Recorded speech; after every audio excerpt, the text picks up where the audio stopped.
Hi friends, welcome to cbcharepalli బ్రాహ్మణవంటలు. ముందుగా సబ్స్క్రైబర్లకు అందరికీ కూడా హృదయపూర్వక ధన్యవాదాలండి. ఈ వీడియోలో పచ్చి కొబ్బరి మినపప్పు కొద్దిగా వేసి దోశలండి, అటుకుల దోశలు చాలా సాఫ్ట్గా ఉంటాయి. మెత్తటి దోశలు బాగా బెడ్ మాదిరి ఉంటాయి, చాలా బాగుంటాయండి. పచ్చి కొబ్బరితో చేసుకుంటాం కదా, ఆరోగ్యానికి కూడా చాలా చాలా మంచిది. సింపుల్గా చాలా బాగుంటాయి సాఫ్ట్ దోశలు. ఖచ్చితంగా మీరు కూడా చేసుకొని తిని ఎలా ఉన్నాయో మాకు తెలియజేయండి. ఆరోగ్యంగా ఆనందంగా ఉండండి. ఈ వీడియో మీకు నచ్చినట్లయితే లైక్ చేయండి, షేర్ చేయండి, సబ్స్క్రైబ్ చేయండి, పక్కనే ఉన్న గంట సింబల్ ప్రెస్ చేయండి. అప్పుడే మేము చేసే వీడియోలన్నీ మీకు నోటిఫికేషన్ కూడా వస్తాయండి. ధన్యవాదాలండి. Thank you very much. నేను ఈరోజు మినప్పప్పు పచ్చి కొబ్బరి దోశలు చేస్తున్నానండి. దీంతో 2 గ్లాసులు తీసుకున్నా. బియ్యం, ఈ స్టోర్ బియ్యం అయినా తీసుకోవచ్చు, మామూలు బియ్యం అయినా తీసుకోవచ్చు. ఇప్పుడు మినప్పప్పు తక్కువ పట్టేదండి, ఒక 2 స్పూన్లు మినప్పప్పు అండి. గ్లాస్కి 1 స్పూనే. ఇవి నానబెట్టేయాల. ఇవి ఒక 4 గంటల సేపు నానాలి. ఇప్పుడు అటుకులండి.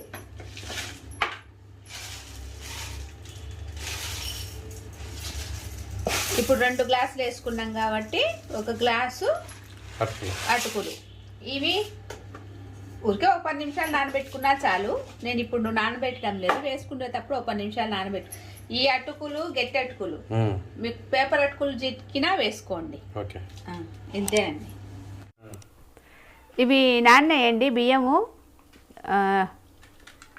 మినప్పప్పు, బియ్యం 5 గంటల సేపు, 4 కానీ 5 గంటలు ఎక్కువ నాన్నా ఏం పర్వాలేదు. పచ్చి కొబ్బరి అండి. నేను ఈ గ్లాస్తో 2 గ్లాసులు బియ్యం తీసుకున్నా, ఒక 2 స్పూన్లు మినప్పప్పు, ఇవి అటుకులండి. ఈ గ్లాస్తోనే 1 గ్లాసు, ఇది 1 గ్లాసు. దీంతో ఇది పచ్చి కొబ్బరి ఇట్లా కట్ చేసుకున్నా సన్నగా. మీరు కావాలంటే కొంచెం ఎక్కువైనా వేసుకోవచ్చు, గ్లాస్ అయినా వేసుకోవచ్చు. నేను హెవీగా అయిపోతుందని ఒకటే వేసిన.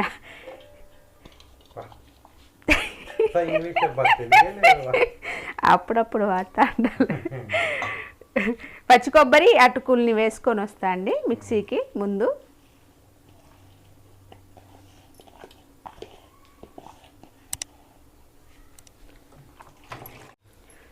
ఈ అటుకులు పచ్చి కొబ్బరి అండి వేసుకొని వచ్చిన.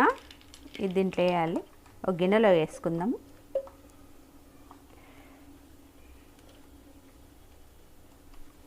ఇప్పుడు దీంట్లోనే ఈ బియ్యం వేసుకోవాలండి.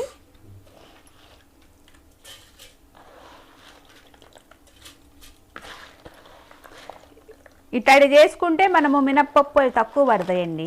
ఎట్లయినా మనము ఎప్పుడు టెంకాయ కొడతాం కదా, శుక్రవారం కానీ బేస్తవారం కానీ అది ఉంటుంది కదా. ఇట్లాంటి చేసుకుంటే పచ్చికొప్పతో ఎన్నైనా చేసుకోవచ్చు, బాగుంటుంది. కానీ ఎక్కువ రోజు అట్లా రోజు మార్చి రోజు అట్లా చేసుకున్నా అరగదు, కొంతమందికి అరగదు కదా. మరీ ఎక్కువ కాదు, ఎక్కువ చేసుకోకూడదు. బియ్యం కూడా పట్టేసినానండి. ఇట్లా మెత్తగా పట్టుకోవాలి ఈ విధంగా. ఇది 2 కలిపేసుకోవాలి.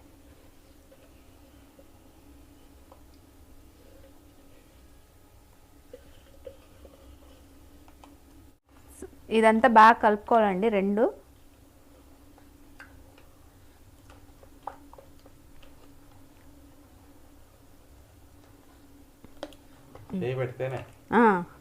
బాగా కలుస్తుంది.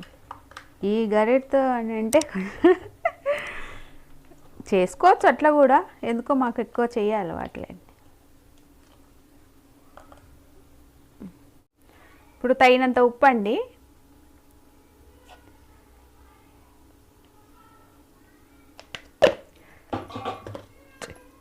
ఇది చక్కెర అండి,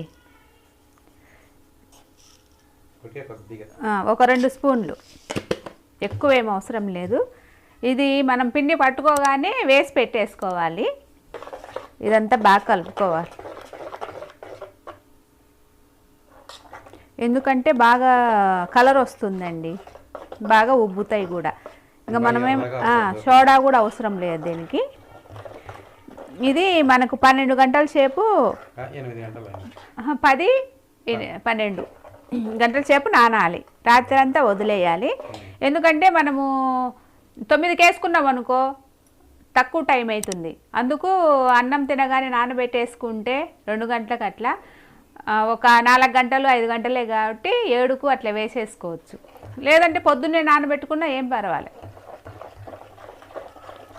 ఇదంతా బాగా కలుపుకున్నాక ఇది ఇట్లా ఇట్లా రావాలి. కొంచెము చిక్కగా ఉందన్నమాట. నేను ఈ మిక్సీలో నీళ్ళు వేసినా కదా, ఇది వేస్తున్నా. ఈ పిండి నీళ్ళగానే ఉండాలండి, ఈ విధంగా. ఇంకా మూత పెట్టేస్తా. ఇంకా పొద్దునకి వేసి చూపిస్తానండి. ముద్దిస్తున్నానండి. ఇది అదే కొబ్బరి దోశ, కొబ్బరి మినప్పప్పు వేసి చేసినాం కదా. రాత్రి అంతా 12 గంటలు అయిపోయింది. ఇది పొద్దున్నే తీసిన. ఇదిగోండి ఇట్లా పొంగింది.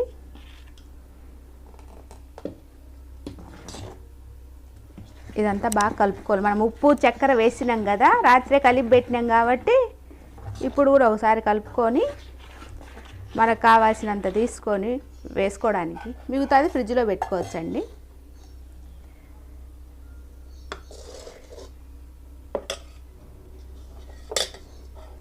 ఇది పక్కన పెట్టేసుకొని ఇది వేసేసుకుంటే సరిపోతుంది. మీకు దోశ వేసి చూపిస్తా. దోశ వేయడానికి పెనం పెట్టానండి.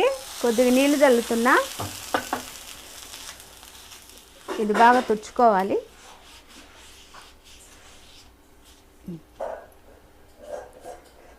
దోశ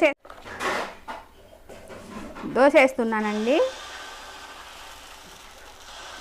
ఊరికే ఇట్లా అనాలండి అంతే, ఎక్కువ ఏం నెరపక్కర్లేదు.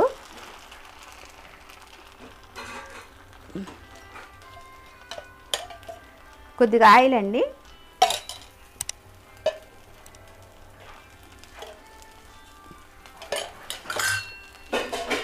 ఇట్లా మూత పెట్టేస్తాము.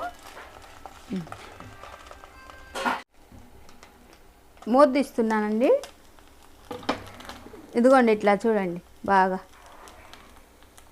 ఇట్లా పడితే మనము సోడా వేసుకుంటే ఎట్లయితే వస్తాయో మనం వేసుకోకపోయినా ఇట్లే వస్తాయి. ఇది కొబ్బరి దోశలకి. ఇదిగోండి తిరగదిప్పకూడదు, ఇట్లే వేసుకోవాలి. తీస్తున్నా, ఇంకొకటి వేసి చూపిస్తా. ఎక్కువ నూనె కూడా అవసరం లేదండి.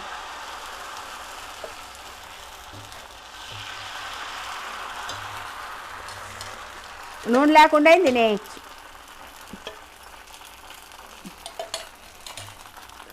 మూత పెట్టేస్తా. ఫోటో కదా. ఇవి కొబ్బరి మినప్పప్పు దోశలు రెడీ అయిపోయినాయండి. మీరు కూడా చేసుకొని తిని. ఇది బొంబాయి చట్నీ అండి, మెత్తగా ఉంటాయి. ఇదేమో కారం, మొన్న చేసిన పండుగారం అల్లం పండుగారం పచ్చడి. ఇదేమో శనగగింజలు చట్నీ. ఏదైనా వేసుకొని తినచ్చండి.